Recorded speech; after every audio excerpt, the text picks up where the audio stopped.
So the Washington Commanders just got a great update from an insider on the Commanders, and he's making a guess. We're going to talk about that, as you can see by the thumbnail, the title. It is on Terry McLaurin. We're going to talk about that. We got a great update from him, just an injury update. Quick note here, I will be going live on the channel at 4 o'clock today, so about an hour. Talking about Victory Monday. We're going to celebrate that big win for the Commanders yesterday. We're going to talk a little bit more about that today on this video as well. Make sure you guys smash that like button. Hit that subscribe button on the channel as well. Trying to reach 3,000 subscribers. Also hit the hype button on this video as well. Still don't know what the heck it does, but I think it helps me out. So make sure you hit the hype button on this video. But John Keim this morning on the radio said he is guessing that Terry McLaurin will be back for Monday Night Football. So this video is based on what John Keim just said. Terry McLaurin will be back for Monday Night Football. He's guessing. Now, we're not going to hold Keim to some standard here. If he's wrong, he's wrong. People make mistakes. So that's what he said on the radio. He feels like Terry McLaurin's going to be back by what he's heard with a quad injury. He's been out the last few games, and, you know, it's certainly, you've seen it, right? It looks like Jaden Daniels has been thrown to me.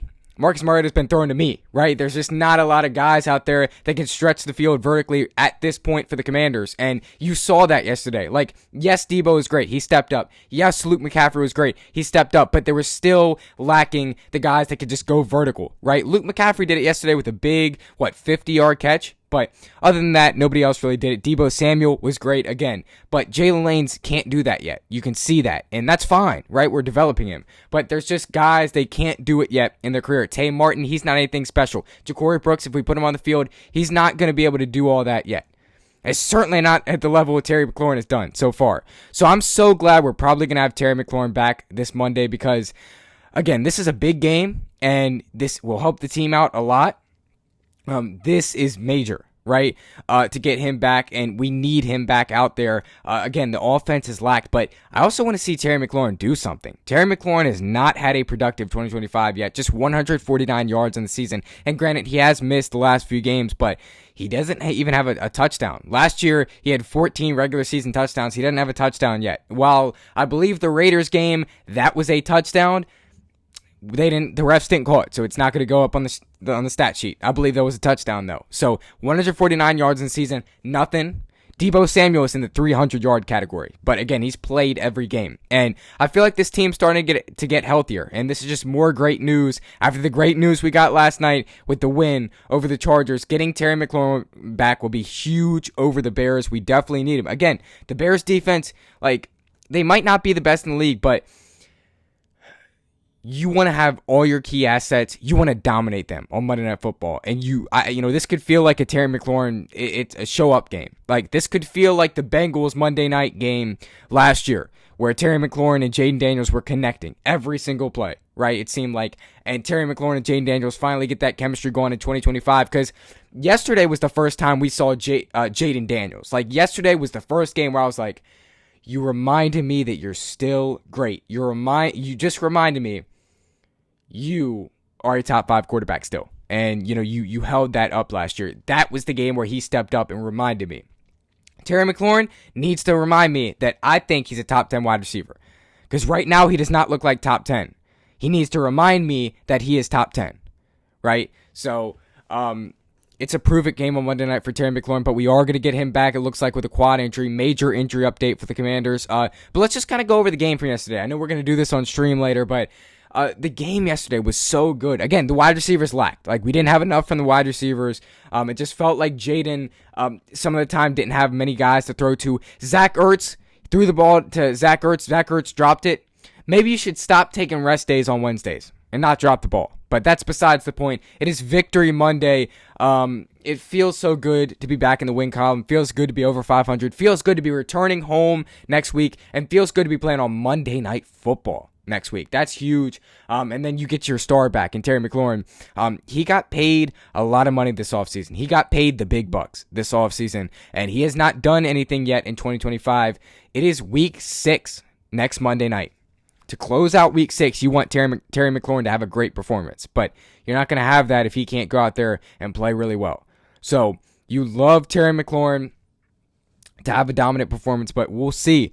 They definitely, again, they paid him a lot of money to go out there and perform this year. And again, he hasn't done it yet. So we'll see what he's got next Monday night. I don't know where the Bears pass defense ranks, among the whole NFL, but I'm sure it's not great because they have not performed great this year. And the Cowboys, actually did pretty well against the Bears pass defense, even though they lost that game in horrific fashion. I think Jaden Daniels can get this pass game going with Terry McLaurin, so definitely great to have him back. But Commanders won yesterday 27-10 over the Chargers, and yes, people are going to say the Chargers. Listen, I heard people today saying that the Chargers lost the Giants. It's true, right? But if they want to play the week-to-week game with me, if they want to tell me the NFL is not week to week and that it matters and that we beat a team that beat the Giants that was an impressive win yesterday, then we'll use the card on those fans. We'll use the card on the Chargers fans or the other fans, and we'll say, well, the Chargers beat the Chiefs. So are we better than the Chiefs? Is that what you're saying? Are we better than the Chiefs and the Chargers? Two top teams in the AFC. Is that what you're saying? Right? Hold them to that standard. That's why this Victory Monday is so good, because we beat the Chargers and we beat them 27-10. Again, yesterday was that first hint of Joe Witt Jr. clicking, Cliff Kingsbury clicking, Dan Quinn clicking, Jaden Daniels clicking, everybody clicking, defense clicking with turnovers. Defense did what they had to do. You can say whatever you want about our defense, but they did what they had to do yesterday. Yesterday was the first sign of hope we've gotten all year. Yes, you were supposed to take care of the Giants. You did.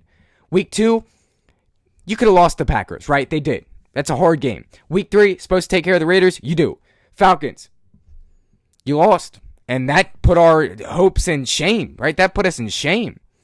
And we go out there and beat the Chargers. Yesterday was that first hint of, all right, this team still has Super Bowl aspirations. I know the Chargers were really beat up too. Joe Alt, Mekhi Becton went out. Slater was out. Their whole offensive line was out, pretty much.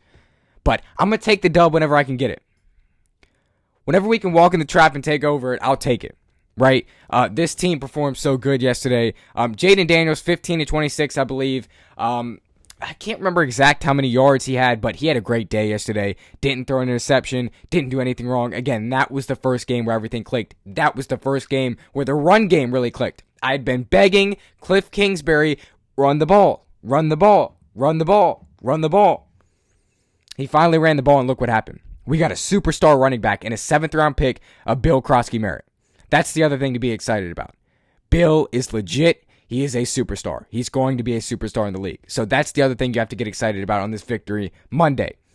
And the defense, again, they stepped up. Dorrance Armstrong has 5 sacks on 2025. 5 sacks on 2025. Did I not tell you, and if you're a loyal, you remember this. Did I not tell you Dorrance Armstrong was the 10-sack guy for this team this year? Did I not tell you that? He's well on his way to getting that. And yes, he was well on his way to getting 10 sacks last year, but only ended up with 7 because of injuries, right? Or I think he ended up with 5. I don't know. I can't remember. But injuries, if they don't plague him, he's getting 10 sacks this year. Did I not tell you he's getting 10 sacks this year? So everything clicked yesterday. Everything was great. We're going to celebrate more in the live stream coming up at 4 o'clock Eastern Standard Time today. But for right now, that's all I got. Hail to the Washington Commanders. As always, you guys take care. See you in about, not long from now if you're watching this video. So Commanders get great Terry McLaurin news. Other than that, I don't have anything else for you. So Victory Monday. Talk about it later. See you later for the stream. Peace.